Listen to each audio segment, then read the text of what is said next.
Halo Sobat Tekno, apa kabar kamu hari ini? Semoga kamu selalu sehat dan banyak rezeki. Smartphone harga belasan juta sekarang pada pelit ya, pada nggak ngasih charger. Kayak ini nih, Samsung Galaxy S21.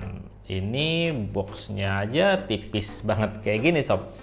Ya kalau lihat boxnya sih kelihatan dan berasa premium ya, padahal ini cuma boxnya doang.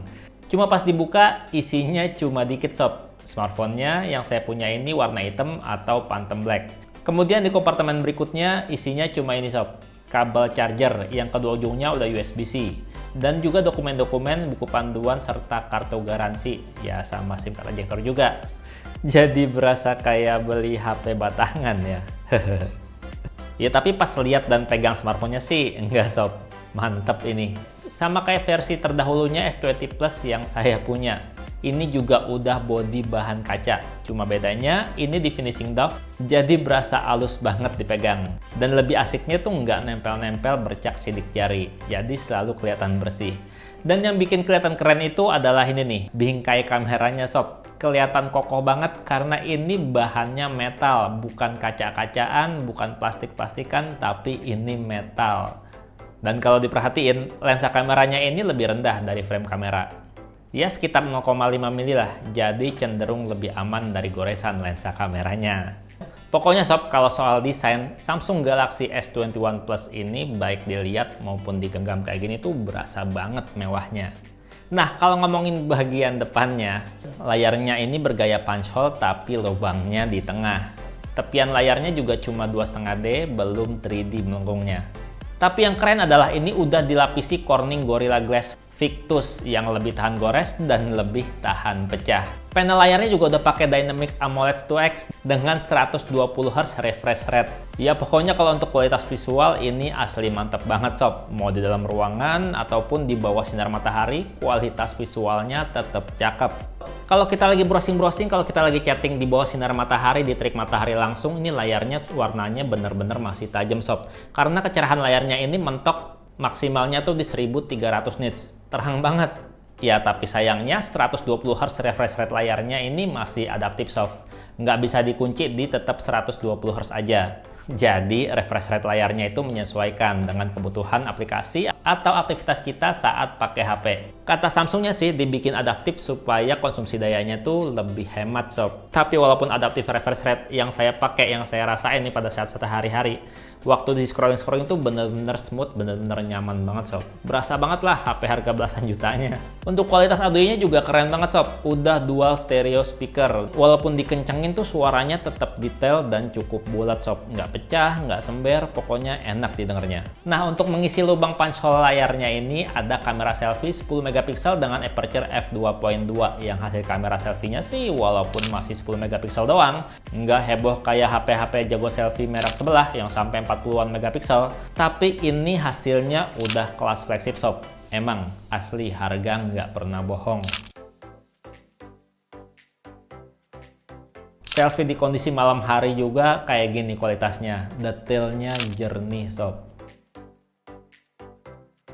Sementara untuk kamera belakangnya, Samsung Galaxy S21 Plus ini tuh masih triple kamera sob, belum 4 kamera ataupun 5 kamera dengan konfigurasi kamera yang kayak gini. Paling atas itu adalah kamera 12 megapiksel ultra wide. Kemudian di bawahnya adalah 12 megapiksel wide kamera yang udah OIS. Dan yang paling bawah kamera 64 megapiksel dengan lensa 3 kali optical zoom yang juga udah OIS. Fitur-fitur dari kameranya ini tuh menarik banget sob. Ada single take yang di-upgrade dari versi terdahulunya. Jadi bisa shoot sekali tapi hasilnya banyak gaya yang bisa dipilih. Mulai dari bumerang, slow-mo, video, sampai monokrom foto juga ada sob. Fitur gini bikin kita nggak akan kehilangan momen nih. Sekali nge-shoot kita bisa pilih gaya mana yang mau kita sharing di sosial media. Terus juga ada fitur yang namanya AirDoodle yang bisa bikin kita nambahin objek atau tulisan dalam sebuah video kayak gini sob. Mantap banget sih ini. Ada juga potret video yang bisa rekam video bokeh atau video kitanya aja yang berwarna sementara semuanya hitam putih. Atau sekitar kita kena distorsi warna sementara manusianya tetap sempurna. Ini kalau buat bikin konten TikTok bisa makin oke nih. Ada juga fitur baru yang namanya Director View, di mana kita bisa lihat thumbnail dari ketiga kamera sekaligus. Biar kita bisa pilih nih, kamera mana yang rekamnya lebih bagus untuk viewing angle-nya. Juga bisa ditambahin untuk kamera depan ikut nyala kayak gini. Asli cocok banget nih fitur buat vlogger-vlogger yang sering bikin daily vlog. Oke, hasil kameranya untuk foto-foto ultrawide-nya udah cakep banget sob. Selain ini udah 12 megapiksel, distorsi karena lensa sudut lebarnya juga udah nggak kelihatan. Tone warnanya juga nyaris mirip sama kamera utamanya sob. Sementara untuk hasil foto-foto kamera utamanya kayak gini, udah cakep banget hasilnya. Nggak perlu edit-edit kalau untuk sombong di sosial media. Iya, paling cropping-cropping dikit aja lah, biar lebih instagramable. Asli, pokoknya nggak ada komplain sama sekali untuk hasil foto-foto dari kamera utamanya ini sob. Kalau untuk foto-foto malam, kondisi gelap juga mantap banget. Sampai lapangan gelap aja bisa kelihatan terang gini. Terus detail-detail lampu di kejauhan juga masih cukup bagus.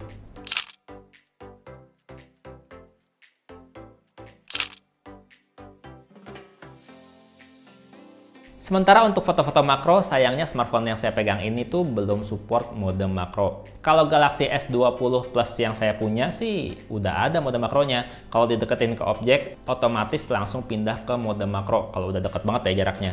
Kalau yang ini enggak, belum ada mode makronya. Saya udah cari-cari, saya udah cek-cek, belum nemu. Ya semoga sih di update software berikutnya mode makronya muncul ya. Oke, sekarang kita bahas hasil perekaman videonya. Karena menurut saya ini HP cocok banget buat bikin konten vlog. Apalagi daily vlogger gitu. Ini tuh cocok banget, mantap banget. Hai.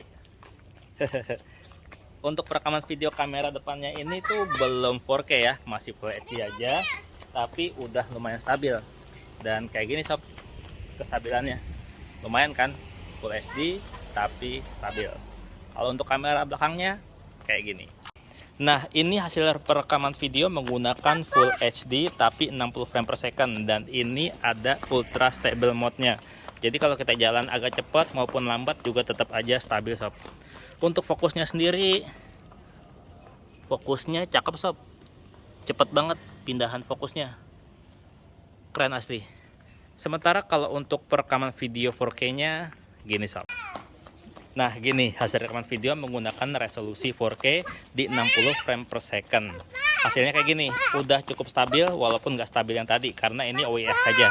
Tapi untuk ultra stabilnya belum aktif sob, nggak bisa diaktifin ultra stabilnya. Lumayan kan? Kalau ini hasil perekaman video menggunakan 8K sob. 8K bukan 4K lagi, dan kualitasnya kayak gini, agak tersendat-sendat sih kalau saya bilang ya. Nggak terlalu stabil kayak 4K atau Full HD-nya, tapi segini tuh udah lumayan banget. Nah ini hasil rekaman video menggunakan video blur, potret video. Nah sekarang blurnya itu kita rubah ya, pakai yang big cycle. Nah yang big cycle kayak gini sob, kelihatan lebih keren kan? Wow. Sekarang kita rubah lagi pakai yang color portrait. Color point, jadinya objeknya itu berwarna tapi sekelilingnya tuh hitam putih sob. Sekarang kita rubah pakai yang glitch, jadi bagian kiri kanannya tuh distorsi ya, tapi objeknya tuh nggak distorsi, objeknya tetap bagus. Keren banget sob. Ini nggak pakai ditutup videonya, bener-bener langsung. Nah kali ini adalah penggunaan fitur yang namanya director view. Ini saya pakai yang kamera utamanya aja. Sekarang kalau saya mau pindah ke kamera yang lain, kamera zoom misalnya, tinggal klik aja, langsung ngezoom 3 kali optical zoom. Terus kalau mau berubah ke kamera ultrawide, langsung juga tinggal dipilih aja. Mantep banget ya, jadi enak banget nih kalau buat ngevlog gitu. Mantep.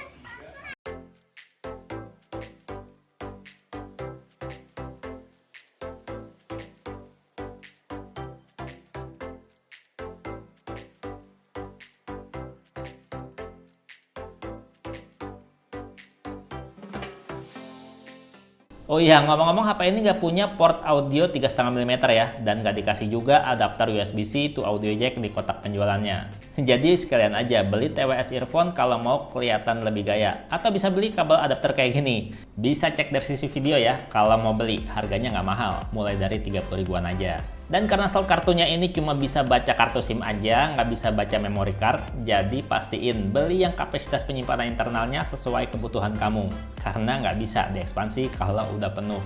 Dan ngomong-ngomong, HP ini tuh aman banget ya sob, dipakai sambil hujan-hujanan atau bahkan banjir-banjiran karena udah IP68. Kalau kamu pelihara ikan cupang bisa nih dicelupin terus di setel video ikan juga, biar cupangnya nggak kesepian. Yang punya kesepian.